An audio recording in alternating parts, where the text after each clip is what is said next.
जसजसे मतदानाचे दिवस जवळ येतील तस तसे आपापले गट असतील, आपापले पक्षाचे वरिष्ठ नेते असतील यांच्यावरती नाराजी असेल किंवा आपले नातेसंबंध जपण्यासाठी घेतलेली भूमिका असेल, या सर्ववरती बोलण्यासाठी सत्यजित कदम आपल्या सोबत आहेत.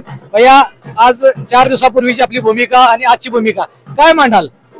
नाही, मुळात माझ्या प्रभागातनं मी अपक्ष अर्ज भरणार होतो, परंतु मला माझ्या अपक्ष भूमिकेमुळे कुणाच तरी फायदा नको त्या माणसाचा फायदा आणि माझ्या जवळच्या माणसाचा तोटा होत असेल तर मी कुठेतरी 2 पावलं आज मागे आलेलो आहे. आणि तिथला दिलेला भाजपचा उमेदवार हा तिथला रक्षक नसून भक्षक आहे, म्हणून मी आज माझा पवित्रा घेतलेला आहे. मला वरिष्ठ नेत्यांविषयी काही बोलायचं नाही, परंतु जो स्थानिक नेते दिलेले आहेत, जो स्थानिक उमेदवार दिलेला आहे तो अतिशय म्हणजे काय बोलायला नको, माझ्या तोंडातनं काहीतरी हे होईल, परंतु चांगला उमेदवार त्यांनी द्यायला पाहिजे. त्यामुळे मी आज अपक्षाची भूमिका तिथं न घेता मी तिथं राष्ट्रवादी सोबत गेलेलो आहे.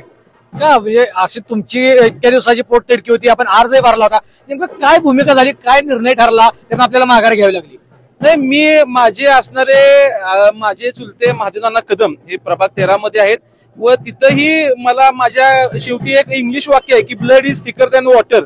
त्यामुळे मला माझ्या चुलत्यांसाठी सुद्धा एक कुठेतरी 2 पावलं मला माघार घेणं गरजेचं वाटलं. मागच्या वेळी सुद्धा माझ्यामुळे ते आमच्या घरातली एक सीट पडलेली, त्यामुळे पक्ष न बघता माझी घरातली नाती-गोती संबंध आणि माझ्या गल्लीतली माणसं मला जवळची वाटली, त्यामुळे मी माझा अपक्ष अर्ज मागे घेतला आणि ही भूमिका मी आज ठेवलेली आहे. काय सांगाल, तुमचे कार्यकर्ते असतील, मित्रपरिवार असेल, त्यांना काय एक संदेश द्याल आमच्या माध्यमातून?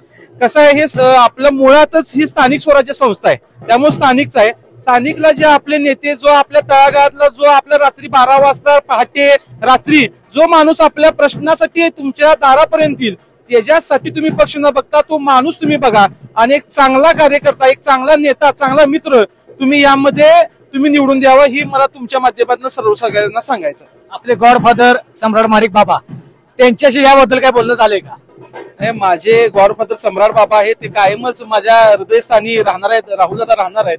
परंतु मी माझ्या घरातल्यांसाठी मला आज इथं स्थानिकला माझं बोलणं अजून काय बाबांशी याबद्दल झालेलं नाही, परंतु निश्चित सुद्धा त्यांचा सुद्धा सन्मान मी ठेवणार आहे. पण मी आज मला माझ्या घरातल्यांसाठी कुठेतरी 2 पावलं मला मागे यावं लागणार. काय वाटतंय, इकडे पृथ्वीसिंग नाईक असतील किंवा अभिजित नाईक असतील, काय वाटतंय कोण सरस ठरेल? जनतेचा कौल हा सर्वसाधारणपणे माझा सर्वे चालू आहे. एक 27 ते 28 तारखेपर्यंत हा चेहरा जनतेचा कोण आहे हा प्रखर माझ्याकडे निश्चित स्वरूपात मी 28 तारखेला तुमची भेट घेऊन तुम्हाला सुद्धा सांगेन नक्की या जनतेच्या मनातला नगराध्यक्ष कोण आहे ते. सत्यजित कदम यांचं पाठबळ कोणाला असणार? प्रभाग 8 आणि प्रभाग 13 मध्ये मी माझी भूमिका ही उघड ठेवलेली आहे. प्रभाग 8 मध्ये आमचे वकील नरेंद्र सूर्यवंशी दादा आणि पलीकडे प्रभाग 13 मध्ये अर्चना महादेव कदम यांच्या मागे माझी सर्व ताकद मी पणाला लावून ही जर वार्डातल्या 2 सीटा आल्या नाही तर मी राजकारण बंद करीन, ही माझी भूमिका ठेवलेली आहे. या 2 सीटा मी माझ्या स्वतःच्या हिमतीवर निवडून आणणार आहे. नगराध्यक्ष पदासाठी काय भूमिका आहे?